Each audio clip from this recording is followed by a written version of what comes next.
I want to talk a little bit about models of transnational education. I'm going to use the University of London international programs as an example, but I'm going to just do this in two sections. First of all, talk you through how we operate, and then deconstruct it a little bit and see where the locuses of activity and risk and quality awareness lie within the models and how they face up to other types of transnational delivery models.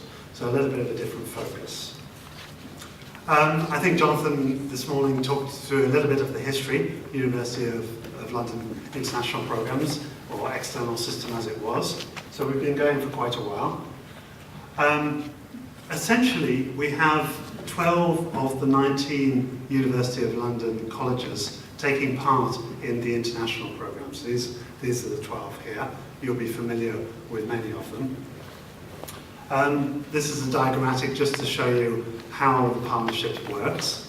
That we have a central academic body, the International Academy, that works with the 12 lead colleges to provide over 100 different awards to our students around the world. Our vision is very much an access-driven vision. We look at it in terms of our students, in terms of accessing opportunity and making a difference to their own lives. And we look at it in terms of our mission to make that opportunity available wherever we can at a modest price.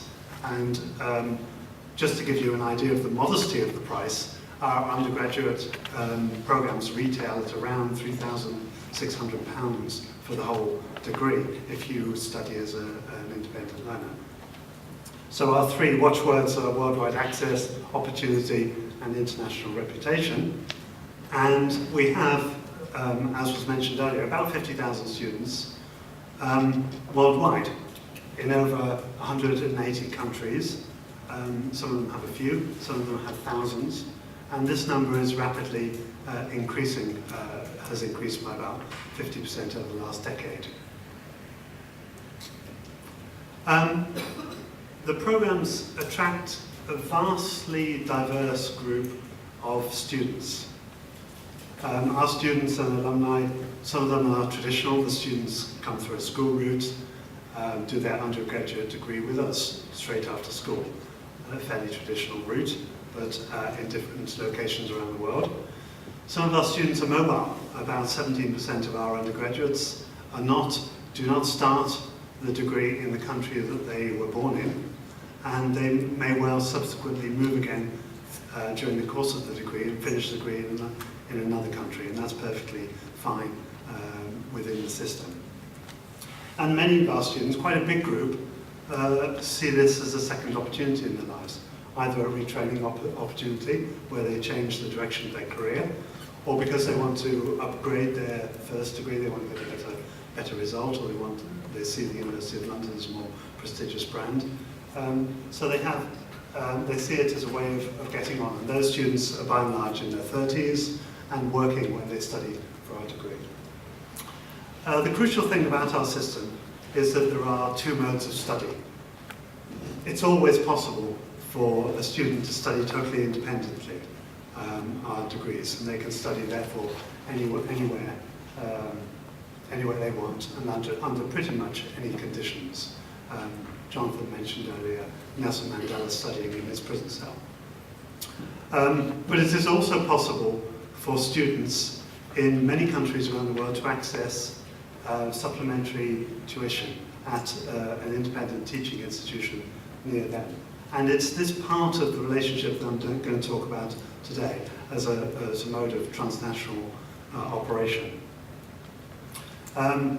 We do have a very diverse and a very rich network of independent teaching institutions that we work with around the world that support our programs. Currently we have 72 of those who are recognized under our voluntary recognition system, and we have at least another 47 on their way into that system. So again, it's a rapidly growing network that gives us access to one of the things that's absolutely crucial if you're working in a global context, which is local understanding, local knowledge.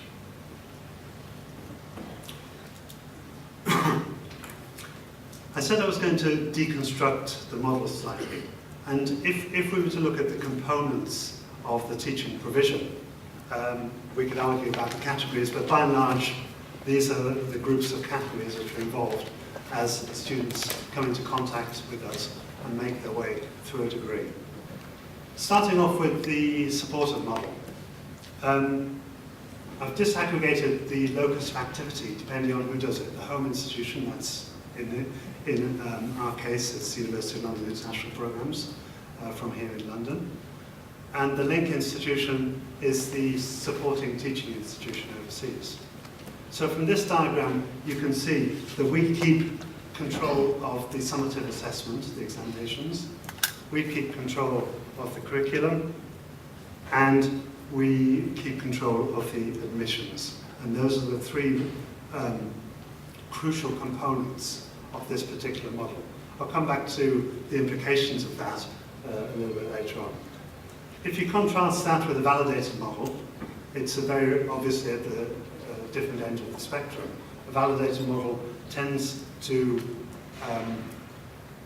leave the control of pretty much the whole range of activities to the link institution, and then it's the job of the validating institution to look at those programs, assess the learning outcomes, and decide that they are congruent with a degree that can be awarded from the home institution.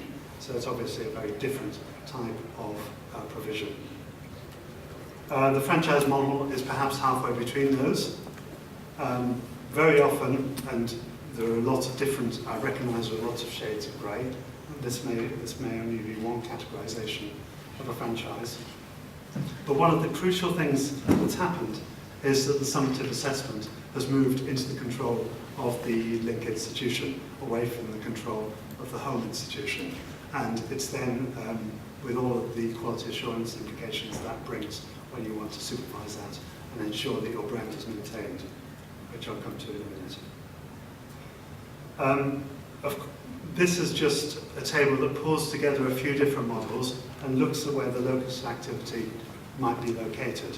And clearly, if you're setting up a campus overseas, then you keep control pretty much of everything, although I recognise that there are different models for campuses.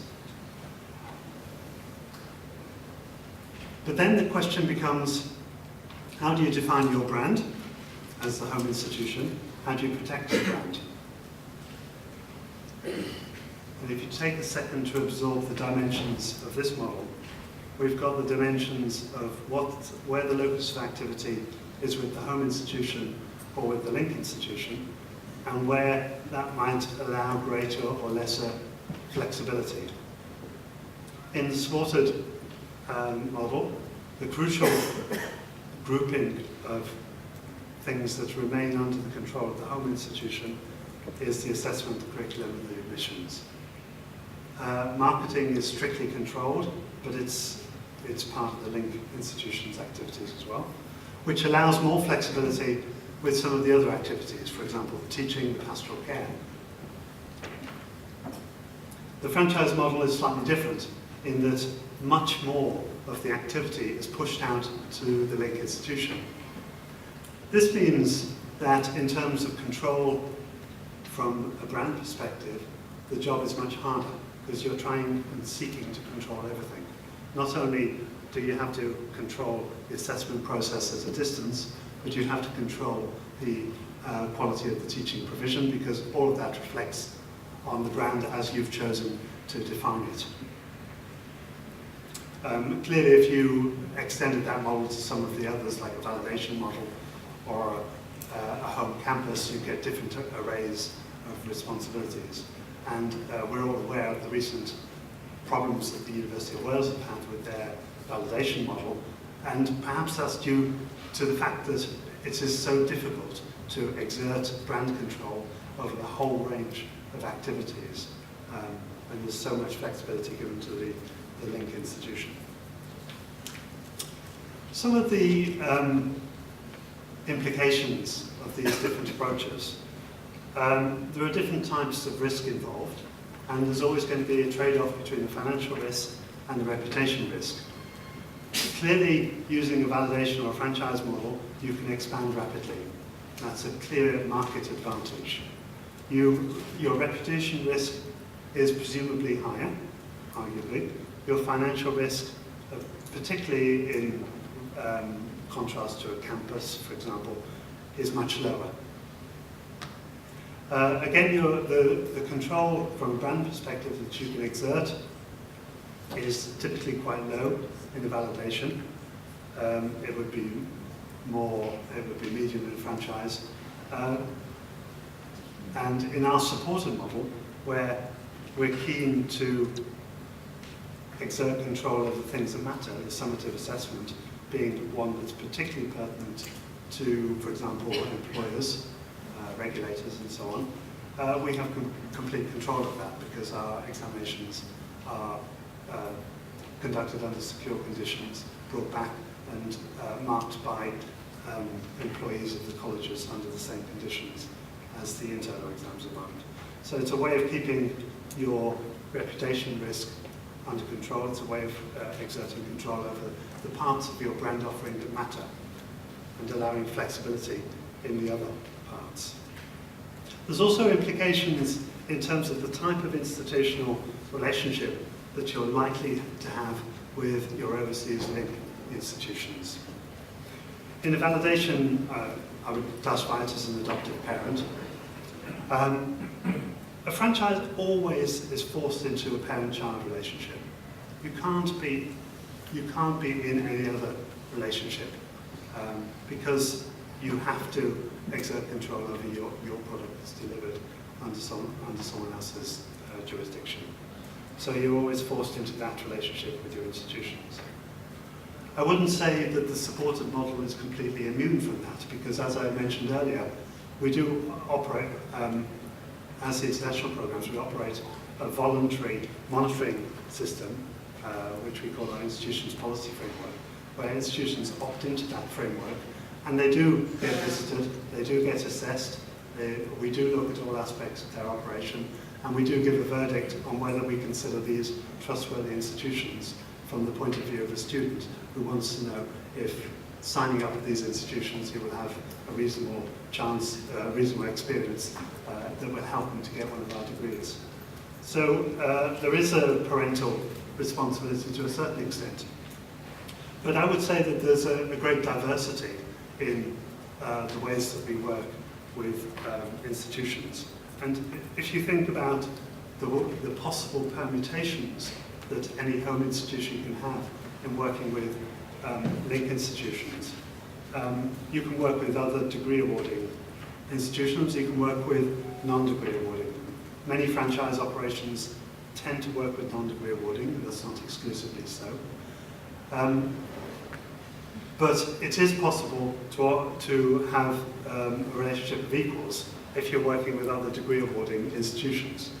In our particular model, we have many institutions that we work with who have their own degree awarding powers, and therefore we're working in a relationship of equals, albeit we have to still supervise to a certain extent our brand exposure under that relationship.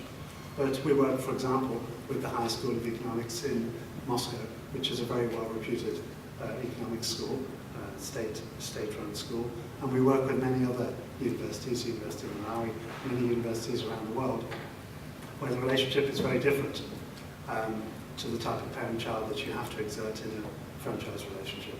And of course, with your campus relationship, you're essentially offering a cloned experience there. That does have an implication for market responsiveness. The market responsiveness of a validation is very, very high. You can validate programs that are taught in local language, you can validate very market responsive programs. So therefore that gives you an advantage in the market that would be slightly suppressed in the franchise model, where you're less flexible in terms of market responsiveness.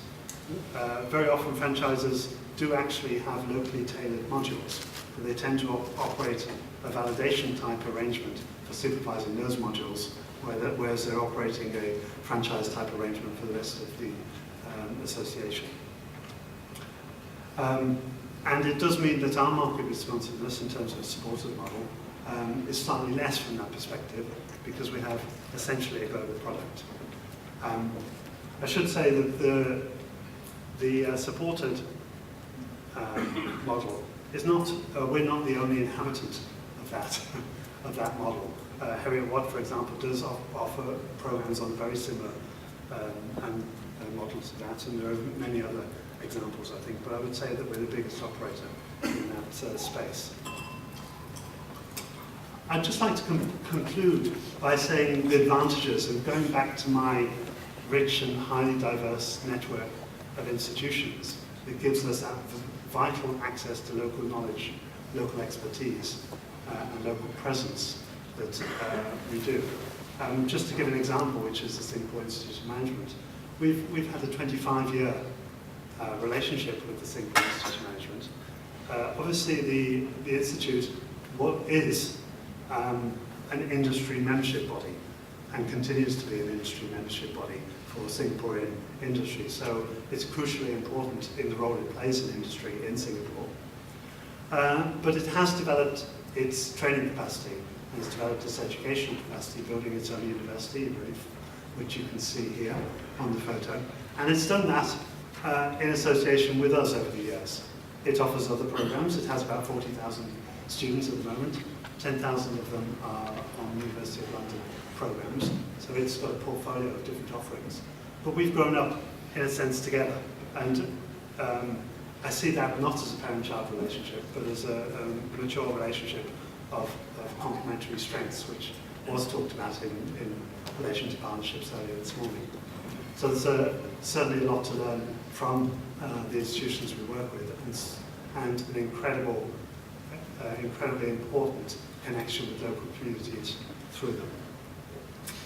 This year we had 117 first-class awards at Singapore Institute of Management, so we're very proud of their academic achievements as well.